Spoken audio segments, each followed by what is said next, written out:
Hi guys, I'm Chanadi. මේක තමයි මම YouTube එකට දාන first vlog එක. ඉතින් මම explore කරන්න මම අද කොහෙද යන්නේ කියලා වීඩියෝ එක ඉවර වෙනකන් ඔයාලා මාත් එක්ක එකතු වෙලා ඉන්න.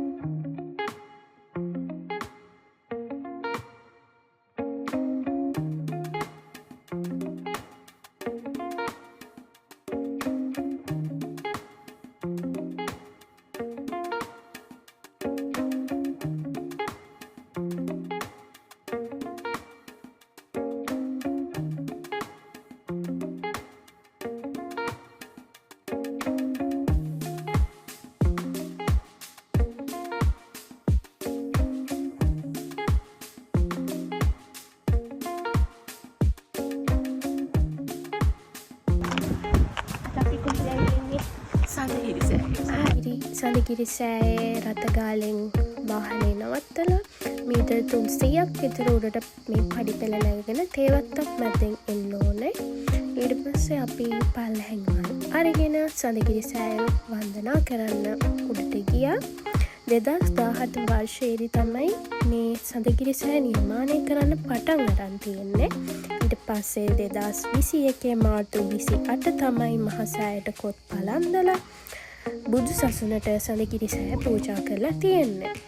මේකේ තියෙන විශේෂත්වය තමයි ළමයි ස්තූපය ඇතුළට ගිහිල්ලා අපිට වන්දනාමාන කරන්න පුළුවන්. සඳගිරිසෑය ළඟ වඩේ කඩයාචකෙන් උණුම උණු වඩේකුත් කාලා අපි ගියා තවත් විශේෂ තැනක් බලන්න. මේ තමයි නෙල්ලිගල රජමහා විහාරය. නෙල්ලිගල රජමහා විහාරය 2020 වර්ෂයේ දෙසැම්බර් මාස 29 වෙනි උදෑසන පොහොය දින බුදු සසුනට පූජා කරලා තියෙනවා. ඉතින් මේ නෙල්ලිගල රජමහා විහාරය කන්දක් උඩ තියෙන විහාරයක්. ඒතරම හරිම ලස්සනයි. ගිහිලා නැති හැමෝම මෙතනට ගිහිල්ලා බලලා වැඳ පුදාගෙන එන්නම ඕනේ තැනක්. අපි දැන් මේ යන්නේ බෝව ඇල්ල බලන්න. බෝව ඇල්ල සරදියගේ ජීවිතය හා බැඳුණු ස්ථානයක්.